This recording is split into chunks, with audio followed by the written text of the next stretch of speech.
तो बच्चों next question हमारा ये है। तो यहाँ बोला गया है consider the following species NO3 minus.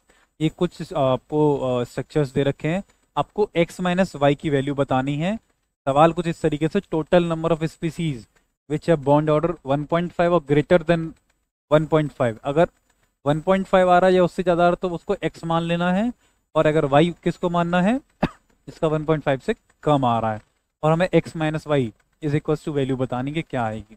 तो हर एक स्ट्रक्चर बनाते हैं हम लोग यहाँ पे। सबसे पहले इधर से चलते हैं NO3 माइनस 1 से। सॉरी, ये हो गया हमारा NO3 माइनस 1। इसका बॉन्ड ऑर्डर कैसे निकालेंगे? तो बॉन्ड ऑर्डर निकालने का कंसेप्ट क्या होता है, तो इसमें कंसेप्ट कौन सा यूज हो रहा है? बॉन्ड ऑर्डर का।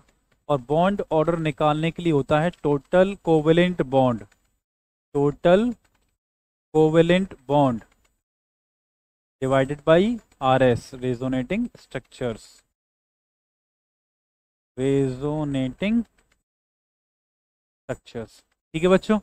ये हम लोग आगे बात करें बॉन्ड ऑर्डर कैसे नहीं है। टोटल बॉन्ड्स कितने हैं? 4। और कितना है रेजोनेटिंग स्ट्रक्चर्स में? 3 पॉसिबल हैं। नेक्स्ट आगे बात करें SO4 माइनस 2।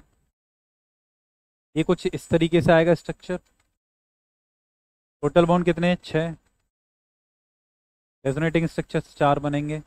ये आ गया अपना 1.33, ये आ गया 1.5। नेक्स्ट 2 तो हो गए। अपना अगला आया ClO3। ClO3 minus 1। इसका स्ट्रक्चर कुछ इस तरीके से बनेगा। टोटल बॉन्ड्स कितने हैं? 5। और रेजोनेटिंग स्ट्रक्चर कितने बनेंगे? 3। बट इसका आपको ध्यान रखना है, प्रैक्टिकली थ्योरेटिकली जो आंसर आता है इसका 1.66 आता है। इसका बॉन्ड ऑर्डर होता है 1.66। ClO3 माइनस 1 का आपको थोड़ा सा ध्यान रखना है। इसका ये बॉन्ड ऑर्डर क्या आएगा?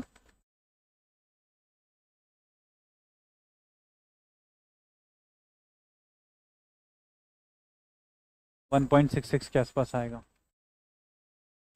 अगला बोला है आपको SO3।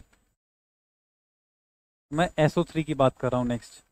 अगर SO3 की बात करूँ तो SO3 का स्ट्रक्चर कुछ इस तरीके से बनेगा, और यहाँ बॉन्ड ऑर्डर कितना आएगा? 2। ये भी आपको थ्योरेटिकली ध्यान रखना होगा। उसके आगे आता है PO4 माइनस 3। PO4 माइनस 3, और उसके बाद है XCO3, फिर कार्बोनेट आइन, PO3 2 माइनस। पहले इनको कर लेते हैं। PO4 माइनस 3 क्या होगा? इस तरीके से आएगा आपका। XCO3 का स्ट्रक्चर कुछ इस तरीके से होगा आपका। एक लोन पेयर आएगा।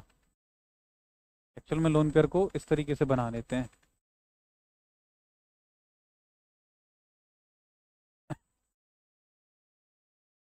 इस तरीके से CO3 माइनस 2 कुछ इस तरीके से आएगा स्ट्रक्चर आपका। और नेक्स्ट है आपके पास SO3 2 माइनस। SO3 2 माइनस, ये स्ट्रक्चर कुछ इस तरीके से आएगा। अगर हम लोग यहाँ बात करें तो बॉन्ड ऑर्डर कैसे निकालना है? टोटल बॉन्ड्स 4 हैं, रेजोनेटिंग फॉर्म्स 3 बनेंगी। ऐसे यहाँ पे 4 बॉन्ड है, रेजोनेटिंग फॉर्म 3 बनेंगी हैं। तो यहाँ पे हम लोग आराम से इनको निकाल सकते हैं, ठीक है। 4/3 आराम से आ जाएगा। और ऐसे अगर हम लोग यहाँ बात करें तो यहाँ बॉन्ड ऑर्डर स्टैंडर्ड याद रखना है आपको, 2 आता है। और अगर हम लोग इस केस में बात करें तो इसमें आता है आपका टोटल बॉन्ड्स 5 हैं, और रेजोनेटिंग फॉर्म कितनी बनेंगी? 4। ये आएगा आपके पास 1.25 के आसपास। अब हमें बस काउंट करनी है XY की वैल्यूज़। तो आपका X क्या है? जो 1.5 से ऊपर है तो उनको X लिख देना है, बाकी आंसर आ जाएगा। ये आपका X में चला गया, ये Y में आया, ये X में, ये भी X में आ गया। और अगर यहाँ बात करें तो ये आपका Y में आ गया, ये X में है, ये Y में है, और ये Y में है। ठीक है बच्चों। तो यहाँ बात करें टोटल कितने हैं तो इधर टोटल X के 3 हैं, इधर एक X का है, 4 हो गए, 3 Y के इधर हैं, और एक वाई का इधर, तो मतलब टोटल 4 × 4 हो गया। और हमें आंसर क्या निकालना है, x माइनस वाई की वैल्यू निकालनी है। कितना आ रहा है, 4 - 4 0। तो इसका आंसर क्या होगा, 0। तो इसका बच्चों क्या आंसर आएगा, 0 आएगा इसका करेक्ट आंसर। देख लीजिए इसको एक बार।